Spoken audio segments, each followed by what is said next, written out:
Saat observasi, saya menemukan bahwa sebagian besar peserta didik masih mengalami kesulitan memahami konsep matematika. Sebagian besar mampu menghafal rumus, tetapi belum sepenuhnya memahami konsep yang mendasarinya. Kondisi tersebut mendorong saya untuk merancang pembelajaran yang lebih aktif, kolaboratif, dan bermakna. Melalui model pembelajaran kooperatif tipe STAD, peserta didik diajak belajar bersama, berdiskusi, dan membangun pemahaman konsep secara kolaboratif. Inilah pengalaman terbaik saya dalam menciptakan pembelajaran matematika yang lebih aktif dan bermakna. Assalamualaikum warahmatullahi wabarakatuh. Perkenalkan, saya Andi Batariola, mahasiswa pendidikan profesi guru bidang studi matematika. Pada video kali ini, saya akan mempresentasikan praktik pembelajaran terbaik yang saya lakukan selama PPL di SMA Negeri 3 Parepare di kelas 10 Unggul 1. Dengan judul, Penerapan Model Pembelajaran Kooperatif Tipe STAD untuk meningkatkan pemahaman konsep siswa pada materi sudut negatif dalam perbandingan trigonometri. Selamat menyaksikan. Berdasarkan hasil observasi awal, ditemukan bahwa sebagian siswa masih mengalami kesulitan memahami konsep materi yang dipelajari. Proses pembelajaran cenderung didominasi oleh beberapa siswa yang aktif, sementara siswa lainnya masih pasif dalam bertanya maupun mengemukakan pendapat. Akibatnya, pemahaman konsep siswa belum merata dan hasil belajar belum mencapai target yang diharapkan. Berdasarkan permasalahan tersebut, saya memilih model pembelajaran kooperatif tipe STAD karena model ini mendorong siswa untuk belajar secara kolaboratif, saling membantu dalam kelompok, dan bertanggung jawab terhadap keberhasilan kelompoknya. Melalui penerapan STAD, diharapkan pemahaman konsep siswa dapat meningkat secara optimal. Sebelum melaksanakan pembelajaran, saya menyusun perangkat pembelajaran yang meliputi modul ajar, LKPD, media pembelajaran, kuis, serta instrumen asesmen. Tujuan pembelajaran yang saya rancang berfokus pada kemampuan siswa memahami konsep, menyelesaikan masalah, dan mengomunikasikan hasil diskusi. Saya juga membentuk kelompok belajar yang heterogen berdasarkan kemampuan akademik siswa sesuai dengan karakter model pembelajaran kooperatif tipe STAD.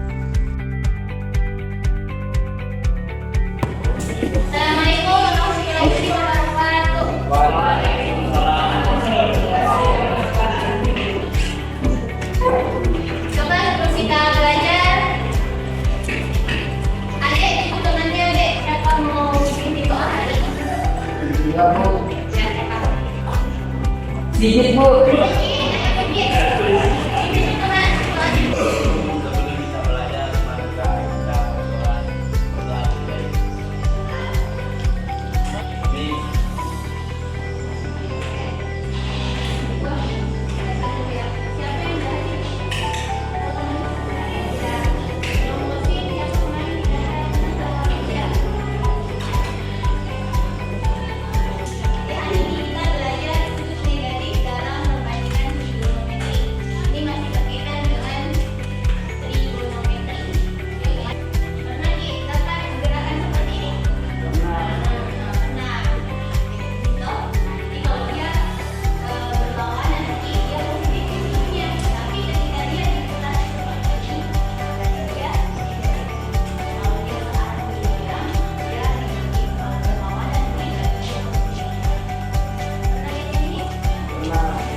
Dalam praktik ini, saya menggunakan model pembelajaran kooperatif tipe STAT karena kemampuan siswa yang beragam dan membutuhkan kesempatan untuk saling membantu memahami konsep. Kemudian, metode yang digunakan adalah diskusi, tanya jawab, dan presentasi. Metode ini dipilih untuk meningkatkan keaktifan serta keberanian siswa dalam menyampaikan pendapat. Adapun media yang digunakan adalah PPT, LKPD, dan Kahoot. Digunakan untuk memudahkan siswa memahami konsep matematika yang masih dianggap sulit. Kemudian, asesmen digunakan melalui observasi, kuis kelompok, dan sumatif untuk mengukur pemahaman konsep serta keterlibatan siswa. Praktik pembelajaran ini layak disebut sebagai best practice karena mampu meningkatkan pemahaman konsep siswa. Melalui diskusi kelompok, siswa tidak hanya menerima informasi dari guru tetapi juga aktif menjelaskan, bertanya, dan bertukar ide dengan teman sekelompoknya. Proses tersebut membantu siswa membangun pemahaman konsep secara lebih mendalam. Selain itu, siswa menjadi lebih aktif, percaya diri, dan mampu menyelesaikan tugas dengan lebih baik. Selama pelaksanaan pembelajaran, terdapat beberapa tantangan seperti adanya siswa yang masih pasif dalam diskusi dan perbedaan kemampuan akademik antar siswa. Untuk mengatasi hal tersebut, saya memberikan pendampingan lebih intensif kepada kelompok yang membutuhkan bantuan serta memberikan motivasi kepada siswa agar lebih percaya diri dalam menyampaikan pendapat. Hasil yang menunjukkan adanya peningkatan keterlibatan siswa dalam pembelajaran. Sebagian besar siswa mampu menyelesaikan tugas kelompok dengan baik, aktif dalam diskusi, serta menunjukkan konsep yang lebih baik dibandingkan sebelum pembelajaran dilaksanakan. Suasana belajar juga menjadi lebih interaktif dan tujuan pembelajaran dapat tercapai dengan lebih optimal.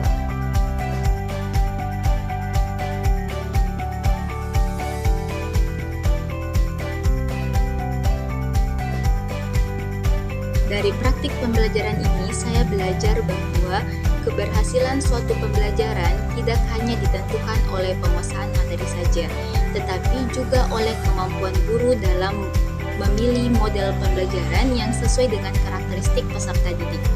Saya juga menyadari bahwa kemampuan dalam pengelolaan kelas, pemberian motivasi, dan kemampuan memfasilitasi diskusi merupakan keterampilan yang perlu terus dikembangkan.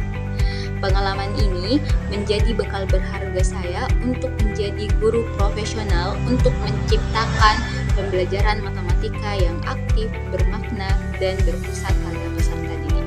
Sebagai tindak lanjut, saya akan terus mengembangkan media pembelajaran yang lebih interaktif, meningkatkan kualitas asesmen, serta mengoptimalkan penerapan pembelajaran kooperatif dan diferensiasi sesuai dengan kebutuhan belajar siswa. Saya juga akan terus melakukan refleksi dan perbaikan berkelanjutan agar pembelajaran yang saya laksanakan semakin efektif dan berdampak positif pada hasil belajar siswa. Demikian presentasi praktik pembelajaran terbaik yang telah saya laksanakan selama PPL 1. Terima kasih atas perhatian yang diberikan. Wassalamualaikum warahmatullahi wabarakatuh.